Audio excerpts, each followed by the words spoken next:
ਦੇ ਕਰ ਹੱਥ ਕਹਾਂ ਬੁੱਧ ਪ੍ਰਭ ਤੁਸ਼ ਹਮਾਰੀ। ਬਰਨ ਨ ਸਕਹਿ ਮਹਿਮਾ ਜੋ ਤਿਹਾਰੀ। ਹਮ ਨਾ ਕਰ ਸਕਤ ਸਿਫਤ ਤੁਮਾਰੀ। ਆਪ ਲੇਹੋ ਤੁਮ ਕਥਾ ਸੁਧਾਰੀ।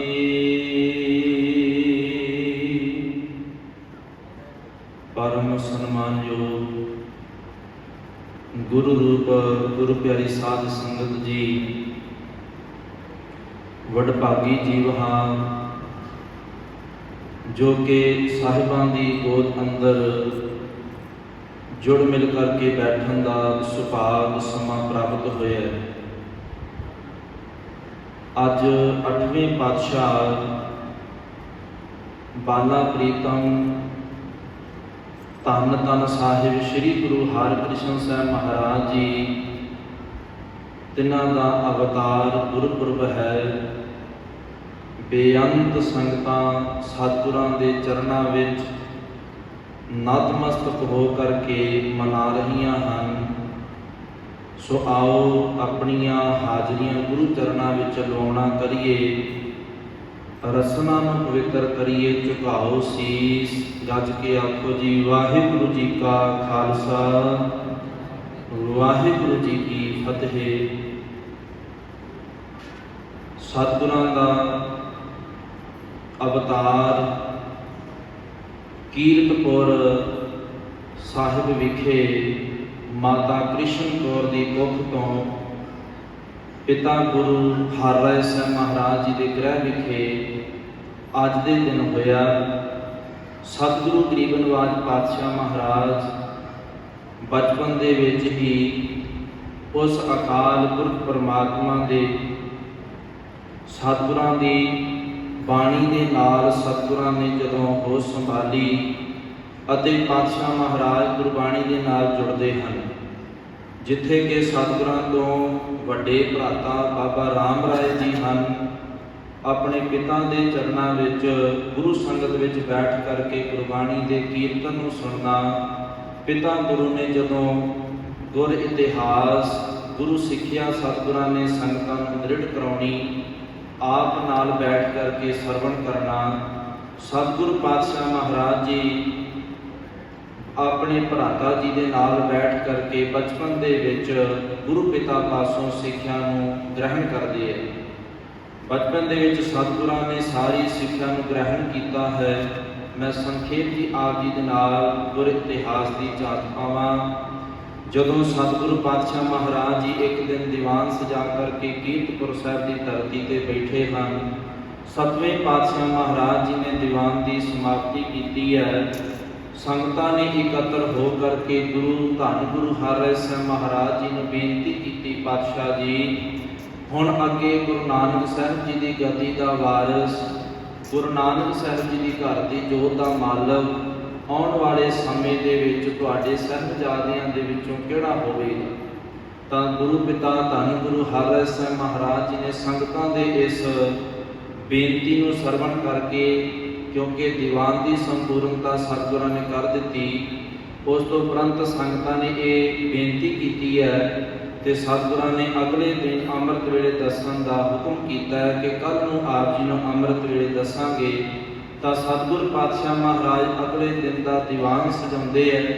ਸੰਗਤਾਂ ਆ ਕਰਕੇ ਗੁਰੂ ਚਰਨਾਂ ਵਿੱਚ ਵਿਰਾਜਮਾਨ ਹੁੰਦੀਆਂ ਨੇ, ਕੀਰਤਨ ਹੁੰਦਾ ਹੈ, ਸਤਿਗੁਰੂ ਜੀ ਗੁਰਸਿੱਖੀ ਦਾ ਪ੍ਰਚਾਰ ਕਰਦੇ ਹੈ, ਸਿੱਖਿਆ ਦ੍ਰਿੜ ਕਰਾਉਂਦੇ ਹੈ। ਸੰਗਤਾਂ ਨੂੰ ਸਤਿਗੁਰੂ ਪਾਤਸ਼ਾਹ ਮਹਾਰਾਜ ਨੇ ਫਿਰ ਦੱਸਣਾ ਕੀਤਾ, ਜੁਗਤੀ ਦਿੱਤੀ ਹੈ।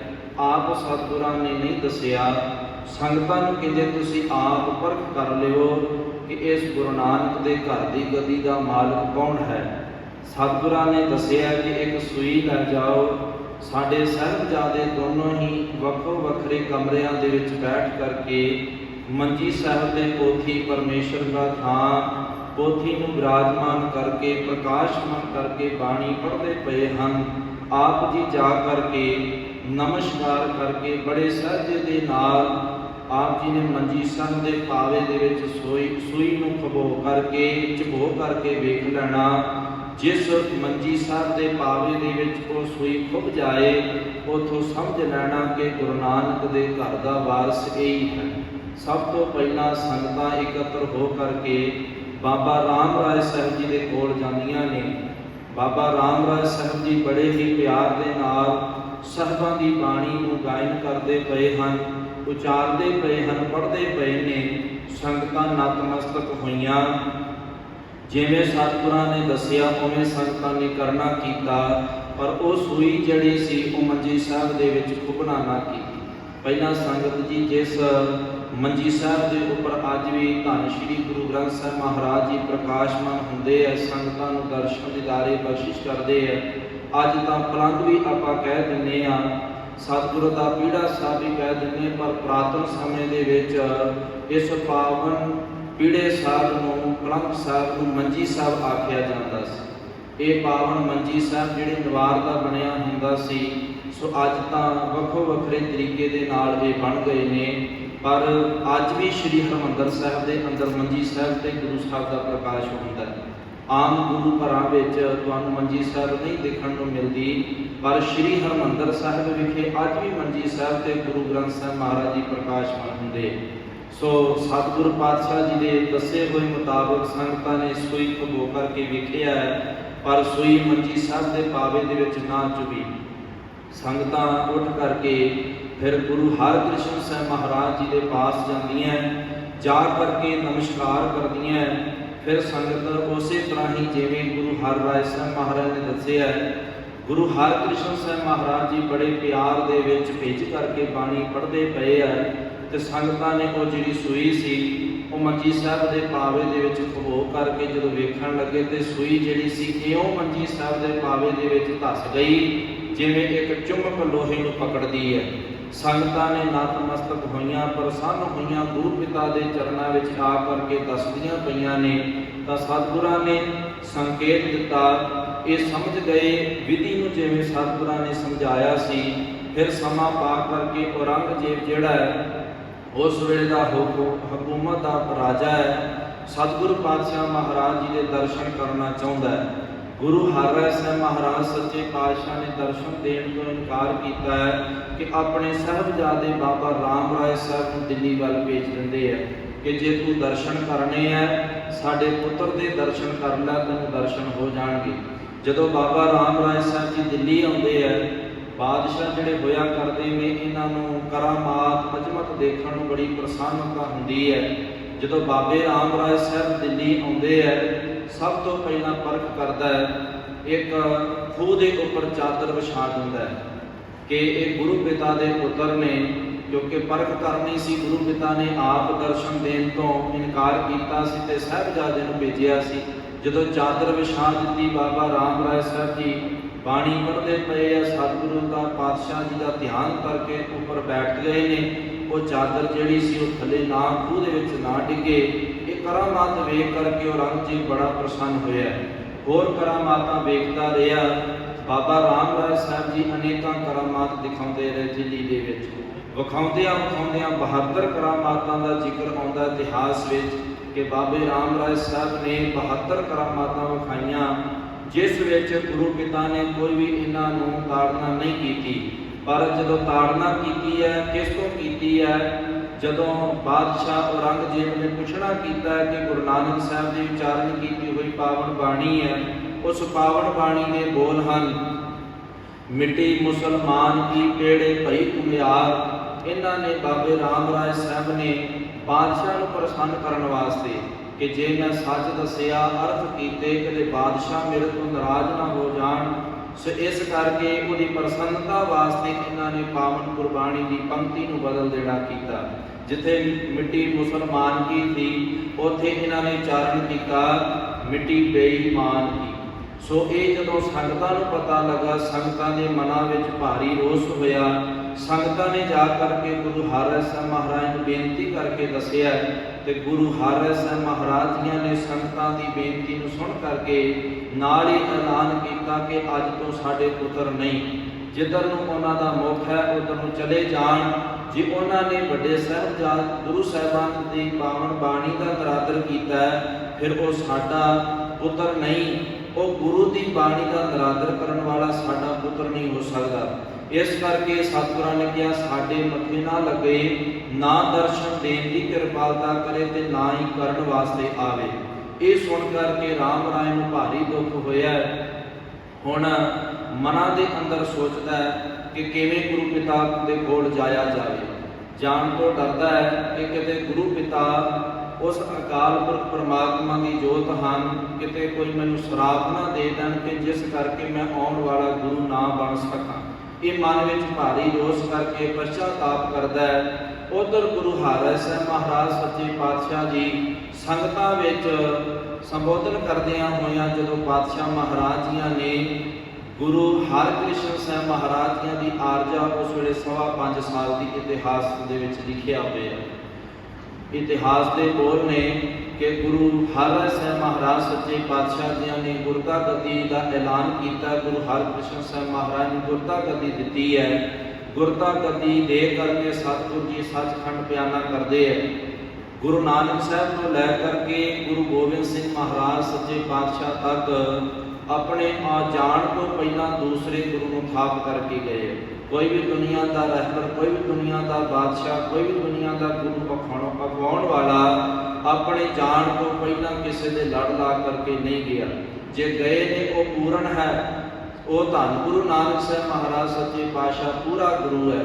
10 ਜਾਮੇ ਧਾਰਨ ਕੀਤੇ ਹੈ। ਜਾਣ ਤੋਂ ਪਹਿਲਾਂ ਸਾਨੂੰ ਬਾਹ ਫੜਾ ਕਰਕੇ ਸਾਡੀ ਗੁਰੂ ਦੇ ਕੋਲ ਗਏ ਨੇ। ਇਸੇ ਤਰ੍ਹਾਂ ਗੁਰੂ ਹਰਿ ਸਾਹਿਬ ਮਹਾਰਾਜ ਨੇ ਗੁਰੂ ਹਰਿਕ੍ਰਿਸ਼ਨ ਸਾਹਿਬ ਮਹਾਰਾਜ ਨੂੰ ਗੁਰੂ 8ਵਾਂ ਅਖਵਾ ਕਰਕੇ ਸੰਗਤਾਂ ਨੂੰ ਸੰਬੋਧਨ ਕਰਕੇ ਸੰਗਤਾਂ ਨੂੰ ਦੱਸ ਕਰਕੇ ਸੱਚਖੰਡ ਬਿਆਨਾ ਕਰਦੇ ਹੈ। ਉਧਰ ਗੁਰੂ ਹਰਿਕ੍ਰਿਸ਼ਨ ਸਾਹਿਬ ਮਹਾਰਾਜ ਸੱਚੇ ਪਾਤਸ਼ਾਹ ਜੀ ਪਿਤਾ ਜੀ ਗੁਰੂ ਪਿਤਾ ਦੇ ਮਹਾਰਾਜ ਤੋਂ ਜਾਣ ਤੋਂ ਬਾਅਦ ਵਿੱਚ 13 ਦਿਨ ਤੋਂ ਬਾਅਦ ਜਦੋਂ ਗੁਰਤਾ ਗੱਦੀ ਨਸ਼ੀਨ ਹੋ ਕਰਕੇ ਗੁਰਤਾ ਗੱਦੀ ਦੇ ਤਖਤ ਦੇ ਉੱਪਰ ਬਿਰਾਜਮਾਨ ਹੁੰਦੇ ਆ, ਸੰਗਤਾਂ ਨੂੰ ਉਪਦੇਸ਼ ਦਿੰਦੇ ਆ। ਉਧਰ ਫਿਰ ਭਾਰਾ ਜਦੋਂ ਇਹ ਦੇਖ ਕਰਕੇ ਤੇ ਬਾਬੇ ਰਾਮ ਰਾਏ ਨੂੰ ਹੋਰ ਵੀ ਦੁੱਖ ਹੁੰਦਾ ਹੈ। ਫਿਰ ਇਹ ਪਛਤਾਪ ਕਰਦਾ ਹੈ। ਉਧਰ ਔਰੰਗਜ਼ੇਬ ਨੂੰ ਪਤਾ ਲੱਗਦਾ ਹੈ ਬਾਦਸ਼ਾਹ ਨੂੰ ਕਿ ਇਹਨਾਂ ਦੇ ਪਿਤਾ ਜੀ ਸੱਚਖੰਡ ਬਿਆਨਾ ਕਰ ਗਏ। ਰਾਮ ਰਾਏ ਨੂੰ ਕੋਲ ਬੁਲਾ ਕਰਕੇ ਪੁੱਛਦਾ ਹੈ ਕਿ ਤੁਹਾਡੇ ਪਿਤਾ ਤੋਂ ਅੱਗੇ ਹੁਣ ਗੁਰੂ ਕੌਣ ਹੈ। ਉਹ ਫਿਰ ਬਾਬੇ ਰਾਮ ਰਾਏ ਨੇ ਇਸ ਨੂੰ ਜਦੋਂ ਵੇਖਿਆ ਕਿ ਹੁਣ ਔਰੰਗਜ਼ੇਬ ਮੈਨੂੰ ਆਪ ਪੁੱਛਦਾ ਪਿਆ, ਇਸ ਦਾ ਲਾਭ ਉਠਾਉਂਦਿਆਂ ਹੋਇਆਂ ਬਾਬੇ ਰਾਮ ਰਾਏ ਨੇ ਈਰਖਾਬੰਦ ਹੋ ਕਰਕੇ ਬੜਾ ਜੋ ਭਾਰੀ ਮਨ ਵਿੱਚ ਰੋਸ ਸੀ ਉਸ ਨੂੰ ਜ਼ਾਹਰ ਕਰਦਿਆਂ ਹੋਇਆਂ ਬਾਦਸ਼ਾਹ ਨੂੰ ਇਸ ਨੇ ਬੜੀਆਂ ਗੱਲਾਂ ਦੱਸਣੀਆਂ ਕੀਤੀਆਂ ਕਿ ਮੈਂ ਤੁਹਾਨੂੰ ਕਰਾਮਾਤਾਂ ਵਿਖਾਈਆਂ ਨੇ, ਇਸ ਕਰਕੇ ਗੁਰੂ ਪਿਤਾ ਮੇਰੇ ਤੋਂ ਨਾਰਾਜ਼ ਹੋ ਗਏ, ਨਾਰਾਜ਼ ਹੋਏ ਨੇ। ਉਸ ਨਾਰਾਜ਼ ਹੋਣ ਕਰਕੇ ਗੁੱਸੇ ਵਜੋਂ ਉਹਨਾਂ ਨੇ ਮੈਨੂੰ ਆਪਣੇ ਕੋਲ ਆਉਣ ਤੋਂ ਵੀ ਮਨਾ ਕੀਤਾ, ਮੈਨੂੰ ਦਰਸ਼ਨ ਦੇਣ ਤੋਂ ਵੀ ਮਨਾ ਕੀਤਾ ਅਤੇ ਮੈਨੂੰ ਹੁਣ ਗੁਰਤਾ ਗੱਦੀ ਜੋ ਮੇਰਾ ਹੱਕ ਬਣਦਾ ਸੀ, ਮੈਂ ਵੱਡਾ ਪੁੱਤਰ ਹਾਂ, ਉਹਨਾਂ ਨੇ ਮੇਰਾ ਹੱਕ ਮੇਰੇ ਛੋਟੇ ਭਰਾ ਨੂੰ ਦੇ ਦੇਣਾ ਕੀਤਾ। ਔਰੰਗਜ਼ੇਬ ਨੂੰ ਇਹ ਜਦੋਂ ਸੁਣ ਕਰਕੇ ਔਰੰਗਜ਼ੇਬ ਕਹਿਣ ਲੱਗਾ, ਫਿਰ ਕਹਿਣ ਲੱਗੇ ਕਿ ਗੁਰੂ ਪਿਤਾ ਨੇ ਕਿਹਾ ਕਿ ਤੂੰ ਬਾਦਸ਼ਾਹ ਦੇ ਕੋਲ ਹੀ ਰਹਿ। ਫਿਰ ਕਹਿਣ ਲੱਗਾ ਬਾਦਸ਼ਾਹ ਕਿ ਤੈਨੂੰ ਕਿਸ ਚੀਜ਼ ਦੀ ਕਮੀ ਹੈ, ਤੈਨੂੰ ਜ਼ਮੀਨ ਚਾਹੀਦੀ, ਜਾਇਦਾਦ ਚਾਹੀਦੀ, ਅਸੀਂ ਤੈਨੂੰ ਸਾਰਾ ਕੁਝ ਦੇ ਦਿੰਦੇ ਹਾਂ। ਪਰ ਕਹਿੰਦਾ ਨਹੀਂ, ਮੈਨੂੰ ਗੁਰਤਾ ਗੱਦੀ ਤੁਸੀਂ ਦਿਵਾਉਣਾ ਕਰੋ, ਤੇ ਤੁਸੀਂ ਜੇ ਗੁਰਤਾ ਗੱਦੀ ਨਹੀਂ ਦਿਵਾ ਸਕਦੇ ਮੈਂ ਤੁਹਾਡੀਆਂ ਸਾਰੀਆਂ ਗੱਲਾਂ ਮੰਨ ਲਵਾਂਗਾ, ਪਰ ਤੁਸੀਂ ਇੱਕ ਗੱਲ ਮੇਰੀ ਵੀ ਮੰਨਣਾ ਕਰੋ। ਉਸ ਵੇਲੇ ਔਰੰਗਜ਼ੇਬ ਨੇ ਬਾਦਸ਼ਾਹ ਨੇ ਬਹਾਦਰ ਬਾਬਾ ਰਾਮ ਰਾਏ ਸਾਹਿਬ ਨੂੰ ਪੁੱਛਣਾ ਕੀਤਾ, ਕੀ ਇੱਛਾ ਹੈ ਤੁਹਾਡੀ? ਕਹਿਣ ਲੱਗੇ ਜਾਂ ਤੇ ਜਿਵੇਂ ਮੈਂ ਤੁਹਾਨੂੰ ਕਰਾਮਾਤਾਂ ਦਿਖਾਈਆਂ ਇਵੇਂ ਤੁਸੀਂ ਉਹਨਾਂ ਨੂੰ ਬੁਲਾ ਕਰਕੇ ਗੁਰੂ ਹਰਿਕ੍ਰਿਸ਼ਨ ਸਾਹਿਬ ਨੂੰ ਕਹੋ ਕਿ ਤੂੰ ਮੈਨੂੰ ਇਹ ਕਰਾਮਾਤਾਂ ਦਿਖਾਉਣੀਆਂ ਕਰ, ਕਿਉਂਕਿ ਇਹਨੂੰ ਪਤਾ ਸੀ ਕਿ ਗੁਰੂ ਪਿਤਾ ਨੇ ਦਰਸ਼ਨ ਦੇਣ ਤੋਂ ਮਨਾ ਕੀਤਾ ਤੇ ਗੁਰੂ ਹਰਿਕ੍ਰਿਸ਼ਨ ਸਾਹਿਬ ਮਹਾਰਾਜ ਇਹਨਾਂ ਨੂੰ ਕਰਾਮਾਤ ਨਹੀਂ ਦਿਖਾਉਣਗੇ। ਸੋ ਇਸ ਕਰਕੇ ਇਹਨੂੰ ਪਤਾ ਸੀ ਕਿ ਈਰਖਾ ਕਰਨਗੇ, ਈਰਖਾ ਦੇ ਬਾਵਜੂਦ ਵਿੱਚ ਮੈਨੂੰ ਲਾਭ ਹੋ ਜਾਏਗਾ, ਮੈਨੂੰ ਗੁਰਤਾ ਗੱਦੀ ਦਿਵਾ ਦੇਵੇਗਾ ਬਾਦਸ਼ਾਹ। ਇਹ ਆਪਣੇ ਲਾਲਚ ਵਸ ਹੋ ਕਰਕੇ ਸਾਰਾ ਕੁਝ ਕਰਦਾ ਪਿਆ ਸੀ। ਉਧਰੋਂ ਜਦੋਂ ਔਰੰਗਜ਼ੇਬ ਦੀ ਪੱਤਰਕਾ ਲੈ ਕਰਕੇ ਸੂਈਆ ਪਹੁੰਚਦਾ ਹੈ, ਜਦੋਂ ਗੁਰੂ ਹਰਿਕ੍ਰਿਸ਼ਨ ਸਾਹਿਬ ਮਹਾਰਾਜ ਦੇ ਕੋਲ ਰਾਜਾ ਜੈ ਸਿੰਘ ਪਹੁੰਚਦੇ ਨੇ ਇਹ ਪੱਤਰਕਾ ਲੈ ਕਰਕੇ ਉਧਰੋਂ ਦਿੱਲੀ ਦੀਆਂ ਸੰਗਤਾਂ ਨੇ ਪੱਤਰਕਾ ਲਿਖ ਦਿੱਤੀ ਕਿ ਸਤਿਗੁਰੂ ਗੁਰੂ ਹਰਿਕ੍ਰਿਸ਼ਨ ਸਾਹਿਬ ਮਹਾਰਾਜ ਜੀਓ ਇਸ ਬਾਦਸ਼ਾਹ ਬਾਦੀ ਦੇ ਆਪ ਜੀ ਨੇ ਦਰਸ਼ਨ ਨਹੀਂ ਦੇਣੇ, ਪਰ ਦਿੱਲੀ ਵਿੱਚ ਆਪ ਜੀ ਆ ਕਰਕੇ ਸੰਗਤਾਂ ਨੂੰ ਦਰਸ਼ਨ ਜ਼ਰੂਰ ਦੇਵੋ। ਸੰਗਤਾਂ ਆਪ ਜੀ ਦੇ ਦਰਸ਼ਨਾਂ ਵਾਸਤੇ ਉਤਾਵਲੀਆਂ ਹਨ।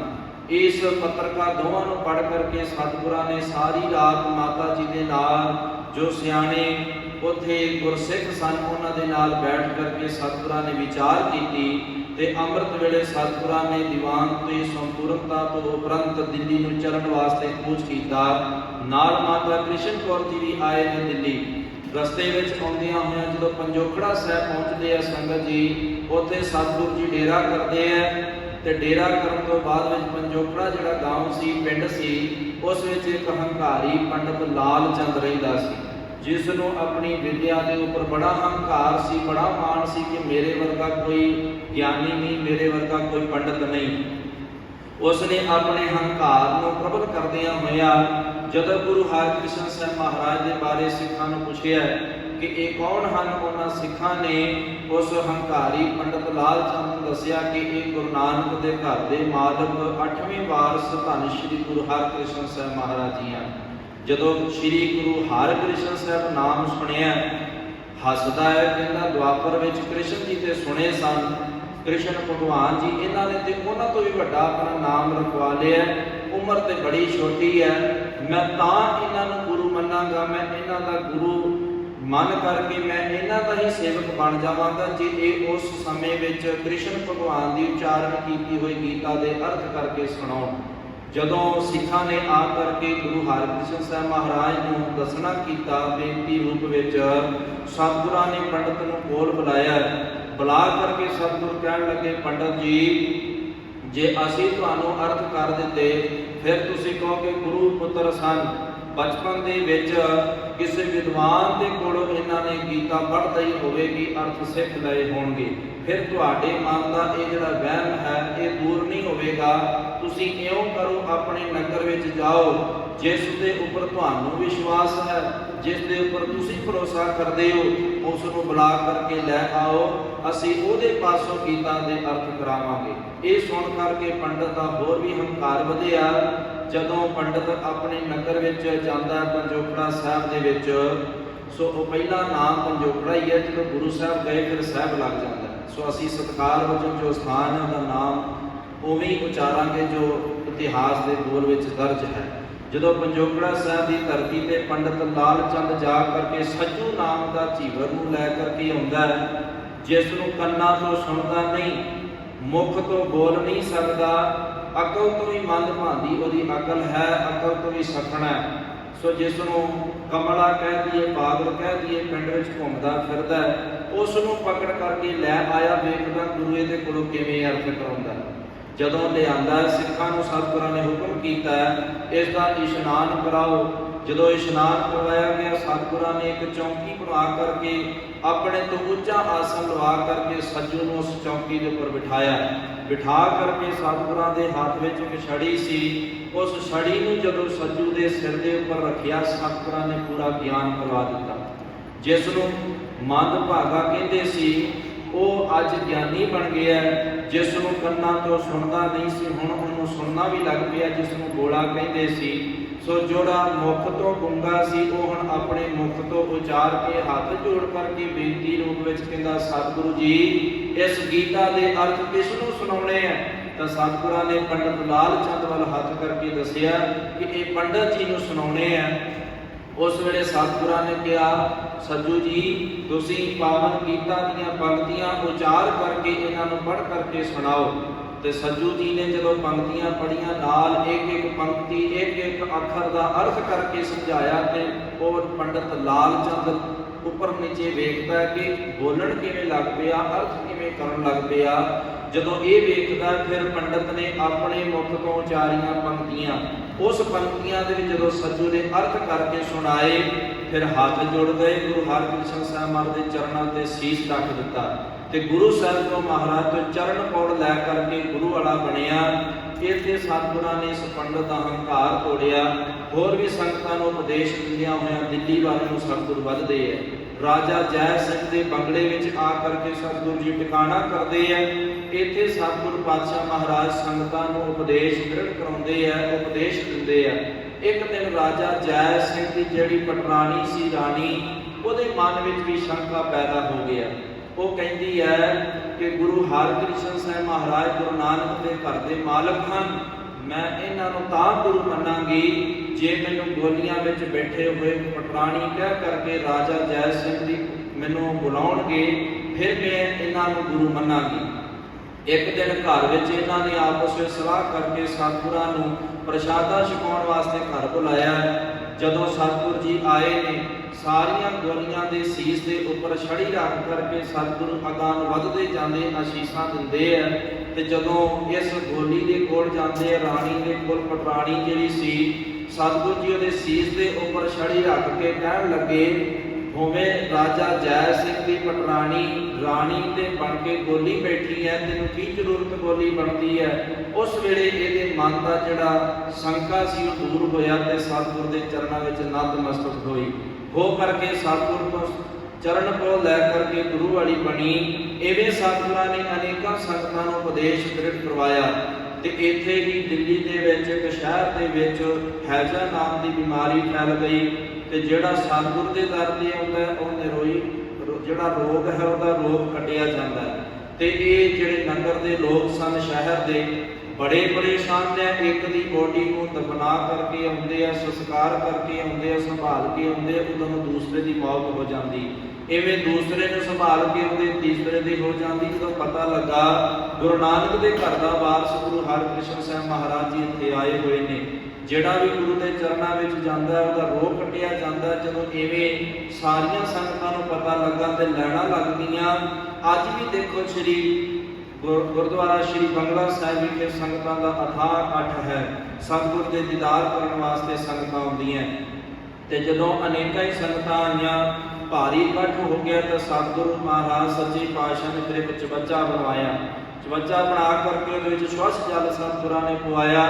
ਆਪਣੇ ਚਰਨ ਉਸ ਚਵੱਚੇ ਵਿੱਚ ਸਤਿਗੁਰਾਂ ਨੇ ਪਾ ਦਿੱਤੇ ਕਿ ਇਸ ਦਾ ਜਿਹੜਾ ਜਲ ਛਕੇਗਾ, ਜਿਹੜਾ ਇਸ਼ਨਾਨ ਕਰੇਗਾ, ਉਹਦਾ ਰੋਗ ਕੱਟਿਆ ਜਾਏਗਾ।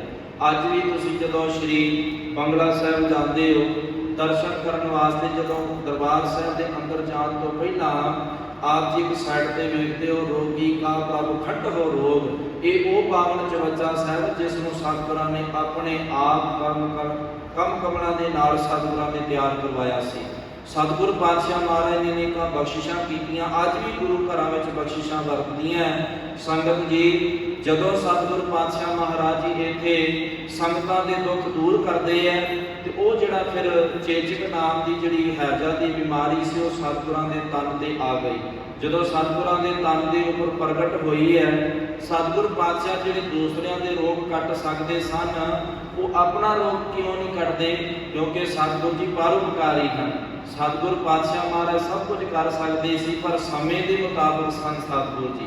ਜਿਵੇਂ ਸਤਿਗੁਰਾਂ ਨੇ 249 ਸਾਲ ਦਾ ਸਮਾਂ ਲੈ ਕਰਕੇ ਸਤਿਗੁਰਾਂ ਨੇ 10 ਜਾਮੇ ਧਾਰਨ ਕੀਤੇ, ਇਵੇਂ ਸਤਿਗੁਰਾਂ ਨੇ ਉਸ ਸਮੇਂ ਦੇ ਵਿੱਚ ਰਹਿੰਦਿਆਂ ਹੋਇਆਂ ਸਤਿਗੁਰਾਂ ਨੇ ਕਿਹਾ ਹੁਣ ਅਸੀਂ ਆਪਣੇ ਪੰਜ ਭੌਤਿਕ ਸਰੀਰ ਦਾ ਤਿਆਗਣ ਦਾ ਸਮਾਂ ਆ ਗਿਆ। ਉਸ ਵੇਲੇ ਸਤਿਗੁਰਾਂ ਦੀ ਆਰਜਾ 8 ਸਾਲ ਦੀ ਹੈ। ਸਤਿਗੁਰੂ ਪਾਤਸ਼ਾਹ ਜੀ ਨੇ ਜਦੋਂ ਇਹ ਬਚਨ ਕੀਤਾ, ਸੰਗਤਾਂ ਨੇ ਹੱਥ ਜੋੜ ਕਰਕੇ ਬੇਨਤੀ ਕੀਤੀ, ਪਾਤਸ਼ਾਹ ਫਿਰ ਸਾਨੂੰ ਕਿਸ ਗੁਰੂ ਦੇ ਲੜ ਲਾ ਕਰਕੇ ਚੱਲੇ ਹੋ? ਉਸ ਵੇਲੇ ਗੁਰੂ ਹਰਿਕ੍ਰਿਸ਼ਨ ਸਾਹਿਬ ਮਹਾਰਾਜ ਸੱਚੇ ਪਾਤਸ਼ਾਹ ਜੀ ਆਪਣੇ ਪਾਵਨ ਮੁਖ ਤੋਂ ਉਚਾਰਦੇ ਹੈ, ਬਾਬਾ ਬਸਹਿ ਗ੍ਰਾਮ ਪਕਾਲੇ ਬੰਦ ਗੁਰ ਸੰਗਤ ਸਕਲ ਸੰਭਾਲੇ। ਕਿ ਇਹ ਉਹ ਅਕਾਲ ਪੁਰਖ ਪ੍ਰਮਾਤਮਾ ਦੀ ਜੋਤ ਇਸ ਵੇਲੇ ਬਾਬਾ ਬਕਾਲਾ ਸਾਹਿਬ ਵਿਖੇ ਹੈ। ਬਾਬਾ ਕਿਉਂ ਉਚਾਰਨ ਕੀਤਾ? ਕਿਉਂਕਿ ਗੁਰੂ ਤੇਗ ਬਹਾਦਰ ਮਹਾਰਾਜ ਗੁਰੂ ਹਰਿਕ੍ਰਿਸ਼ਨ ਸਾਹਿਬ ਮਹਾਰਾਜ ਜੀ ਬਾਬਾ ਜੀ ਲੱਗਦੇ ਹੈ। ਬਾਬਾ ਤੋਂ ਭਾਵ ਹੁੰਦਾ ਦਾਦਾ ਜੀ ਲੱਗਦੇ ਹੈ। ਗੁਰੂ ਹਰਿਕ੍ਰਿਸ਼ਨ ਸਾਹਿਬ ਮਹਾਰਾਜ ਸੱਚੇ ਪਾਤਸ਼ਾਹ ਜੀ ਪੋਤਰੇ ਨੂੰ ਗੁਰਤਾ ਗੱਦੀ ਪਹਿਲੇ ਮਿਲੀ, ਦਾਦੇ ਨੂੰ ਬਾਅਦ ਵਿੱਚ ਮਿਲੀ ਹੈ। ਇਹ ਗੁਰੂ ਦੇ ਕੌਤਕ ਹਨ, ਅਚਰਜ ਹਨ ਸਤਿਗੁਰਾਂ ਦੇ ਖੇਲ। ਸਤਿਗੁਰੂ ਪਾਤਸ਼ਾਹ ਮਹਾਰਾਜ ਜੀ ਇਹ ਬਚਨ ਕਰਕੇ ਆਪ ਸਤਿਗੁਰੂ ਸੱਚਖੰਡ ਬਿਆਨਾ ਕਰਦੇ। ਸਮਾਂ ਪਾ ਕਰਕੇ ਸੰਗਤ ਜੀ ਜਦੋਂ ਔਰੰਗਜ਼ੇਬ ਨੂੰ ਪਤਾ ਚੱਲਦਾ ਕਿ ਮੈਨੂੰ ਇਹਨਾਂ ਨੇ ਪੰਜ ਭੌਤਿਕ ਸਰੀਰ ਵਿੱਚ ਰਹਿੰਦਿਆਂ ਹੋਇਆਂ ਜਿਉਂਦਿਆਂ ਤੇ ਮੈਨੂੰ ਦਰਸ਼ਨ ਨਹੀਂ ਦਿੱਤੇ, ਮੈਂ ਹੁਣੀ ਜਾ ਕਰਕੇ ਇਹਨਾਂ ਦੇ ਦੇਹ ਦੇ ਸਰੀਰ ਦੇ ਦਰਸ਼ਨ ਕਰ ਆਉਂਦਾ, ਇਹ ਜਿਹੜਾ ਬਾਦਸ਼ਾਹ ਸੀ ਔਰੰਗਜ਼ੇਬ ਜਦੋਂ ਇੱਥੇ ਆਇਆ ਦਰਸ਼ਨ ਕਰਨ ਵਾਸਤੇ, ਸੰਗਤ ਜੀ ਉਹਨਾਂ ਨੇ ਜਦੋਂ ਸੰਗਤਾਂ ਦੇ ਕੋਲੋਂ ਲੈ ਕਰਕੇ ਅੱਗੇ ਵਧੇ ਨੇ, ਜਿੱਥੇ ਸਤਿਗੁਰਾਂ ਦੇ 5 ਭੂਤਕ ਦਾ ਸਰੀਰ ਪਿਆ ਹੋਇਆ ਸੀ, ਉੱਪਰ ਚਾਦਰ ਪਾਈ ਹੋਈ ਹੈ। ਔਰੰਗਜ਼ੇਬ ਬਾਦਸ਼ਾਹ ਜਿਹੜਾ ਚਾਦਰ ਚੁੱਕ ਕਰਕੇ ਜਦੋਂ ਦਰਸ਼ਨ ਕਰਨ ਲੱਗਾ, ਸੰਗਤ ਜੀ ਇਸ ਨੂੰ ਦਰਸ਼ਨ ਨਹੀਂ ਹੋਏ। ਇਤਿਹਾਸ ਦੇ ਬੋਲ ਹਨ ਕਿ ਧਰਤੀ ਥੱਲੇ 2 ਫਾੜ ਹੁੰਦੀ ਇਸ ਨੂੰ ਨਜ਼ਰ ਦਿਖੀ ਹੈ। ਤੇ ਇਹ ਜਿਹੜਾ ਦੁਸ਼ਟ ਸੀ, ਪਾਪੀ ਸੀ, ਗੁਰੂ ਘਰ ਦਾ ਨਿੰਦਕ ਸੀ, ਇਸ ਨੂੰ ਗੁਰੂ ਪਾਤਸ਼ਾਹ ਮਹਾਰਾਜ ਜੀ ਨੇ ਪੂਰਨ ਸਤਿਗੁਰਾਂ ਨੇ ਇਸ ਦੁਸ਼ਟ ਨੂੰ ਦਰਸ਼ਨ ਨਹੀਂ ਦਿੱਤੇ। ਜੇ ਜਿਉਂਦਿਆਂ ਨਹੀਂ ਦਿੱਤੇ ਤੇ ਸਤਿਗੁਰਾਂ ਨੇ ਆਪਣੇ ਸਰੀਰ ਵਿੱਚੋਂ ਵੀ ਨਹੀਂ ਦਿੱਤੇ, ਕਿਉਂਕਿ ਸਤਿਗੁਰੂ ਪਾਤਸ਼ਾਹ ਮਹਾਰਾਜ ਜੀ ਉਹ ਅਕਾਲ ਪੁਰਖ ਦੀ ਜੋਤ ਹਨ। ਫਿਰ ਉਸ ਤੋਂ ਬਾਅਦ ਵਿੱਚ ਸੰਗਤਾਂ ਤੋਂ ਬਾਬਾ ਮੱਖਣ ਸ਼ਾਹ ਜਿਹੜਾ ਵਣਜਾਰਾ ਸੀ, ਉਹਦਾ ਕਾਰਜ ਸੀ, ਜਿਹੜੇ ਗੱਡੇ ਉਹਦਾ ਕੰਮਕਾਜ ਸੀ, ਸ਼ਾਹੂਕਾਰ ਸੀ। ਉਹਨਾਂ ਨੇ ਫਿਰ ਗੁਰੂ ਤੇਗ ਬਹਾਦਰ ਮਹਾਰਾਜ ਸੱਚੇ ਪਾਤਸ਼ਾਹ ਜੀ ਦੇ ਸੰਗਤਾਂ ਵਿੱਚ ਉਹਨਾਂ ਨੂੰ ਪ੍ਰਗਟ ਕੀਤਾ ਕਿ ਆਪਣੇ ਗੱਡੇ ਨੂੰ ਜਹਾਜ਼ ਨੂੰ ਬੰਨੇ ਲਾ ਕਰਕੇ ਇਤਿਹਾਸ ਹੋਰ ਕੀ ਸੰਗਤ ਜੀ ਦਾ ਮੇਰਾ ਇੰਨੀਆਂ ਬੇਨਤੀਆਂ ਪ੍ਰਵਾਨ ਕਰਨਾ, ਸਤਿਗੁਰੂ ਜੀ ਦੇ ਜੀਵਨ ਦੇ ਵਿੱਚੋਂ ਕੁਝ ਆਪ ਜੀ ਦੇ ਨਾਲ ਇਤਿਹਾਸ ਦੀ ਸਾਂਝ ਕਰਦਿਆਂ ਹੋਇਆਂ, ਸਮੇਂ ਦੇ ਵਿੱਚ ਰਹਿੰਦਿਆਂ ਹੋਇਆਂ ਸੰਗਤ ਜੀ ਅਨੇਕ ਪ੍ਰਕਾਰ ਦੀਆਂ ਭੁੱਲਾਂ ਹੋ ਜਾਂਦੀਆਂ, ਕਿਉਂਕਿ ਅਲਪਗ ਜੀ ਹਾਂ ਭੁੱਲਣ ਅੰਦਰ ਸਭ ਕੋ ਅਭੁੱਲ ਗੁਰੂ ਕਰਤਾਰ। ਉਹ ਅਕਾਲ ਪੁਰਖ ਪਰਮਾਤਮਾ ਨਹੀਂ ਭੁੱਲਦਾ, ਬਾਕੀ ਸਾਰੇ ਜੀਵ ਆਪਾਂ ਭੁੱਲਣ ਹਾਰੇ ਆ। ਸੋ ਆਪ ਸਮੂਹ ਸੰਗਤਾਂ ਨੂੰ ਧੰਨ ਧੰਨ ਸਾਹਿਬ ਸ੍ਰੀ ਗੁਰੂ ਹਰਿਕ੍ਰਿਸ਼ਨ ਸਾਹਿਬ ਮਹਾਰਾਜ ਸੱਚੇ ਪਾਤਸ਼ਾਹ ਮਹਾਰਾਜ ਦੇ ਗੁਰਪੁਰਬ ਦੀਆਂ, ਅਵਤਾਰ ਗੁਰਪੁਰਬ ਦੀਆਂ ਲੱਖ ਲੱਖ ਵਧਾਈਆਂ ਹੋਣ। ਅਰਦਾਸ ਕਰਨਾ ਕਿ ਸਤਿਗੁਰੂ ਜੀ ਆਪਣੇ ਦਰੋਂ ਕਰੋ ਗੁਰਸਿੱਖੀ ਜੀਵਨ ਨਾਮਦਾਨ ਬਖਸ਼ਿਸ਼ ਕਰਕੇ ਸਤਿਗੁਰੂ ਜੀ ਸਾਡੀ ਝੋਲੀ ਵਿੱਚ ਪਾਓ। ਜਿਸ ਨੇ ਨਾਮ ਮੰਗ ਲਿਆ, ਜਿਸ ਨੇ ਗੁਰੂ ਪਾਤਸ਼ਾਹ ਦੇ ਕੋਲੋਂ ਆ ਕਰਕੇ ਨਾਮ ਦੀ ਦਾਤ ਮੰਗ ਲਈ, ਸੰਗਤ ਜੀ ਉਸ ਨੂੰ ਕਿਸੇ ਵੀ ਦੁਨਿਆਵੀ ਪਦਾਰਥ ਦੀ ਤੋਟ ਨਹੀਂ ਰਹਿੰਦੀ, ਕਿਉਂਕਿ ਸਤਿਗੁਰੂ ਦੇ ਬੋਲ ਹਨ ਬ੍ਰਹਮ ਬਿੰਦੈ ਤਿਸ ਦਾ ਬ੍ਰਹਮਤ ਰਹਿ, ਏਕ ਸ਼ਬਦ ਲਿਵ ਲਾਏ ਨਵ ਨੀਤੀ 18 ਸਿੱਧੀ ਪਿੱਛਾ ਲੱਗੀਆਂ ਫਿਰ ਹੈ, ਜੋ ਹਰ ਹਿਰਦੈ ਸਦਾ ਵਸਾਏ। ਜਿਹੜੇ ਹਿਰਦੇ ਰੂਪੀ ਘਰ ਅੰਦਰ ਪਰਮਾਤਮਾ ਦਾ ਨਾਮ ਵਸਾ ਲੈਂਦੇ ਐ, 9 ਨਿਧੀਆਂ ਉਹਨਾਂ ਦੀਆਂ ਗੁਪਤ ਸ਼ਕਤੀਆਂ ਵੀ ਉਹਨਾਂ ਦੀਆਂ ਦਾਸੀਆਂ ਬਣ ਜਾਂਦੀਆਂ। ਸਤਿਗੁਰੂ ਕਿਰਪਾ ਕਰਨ, ਰਹਿਮਤਾਂ ਕਰਨ, ਚੜ੍ਹਦੀ ਕਲਾ ਸਾਰਿਆਂ ਨੂੰ ਬਖਸ਼ਿਸ਼ ਕਰਨ। ਸੋ ਸੰਗਤ ਜੀ ਕੱਲ ਦਾ ਦੀਵਾਨ ਹੈ ਜੋ ਕਿ ਗੁਰੂ ਹਰਿਕ੍ਰਿਸ਼ਨ ਸਾਹਿਬ ਮਹਾਰਾਜ ਦੇ ਅਵਤਾਰ ਗੁਰਪੁਰਬ ਨੂੰ ਸਮਰਪਿਤ ਹੈ। ਸੋ ਪੌਣੇ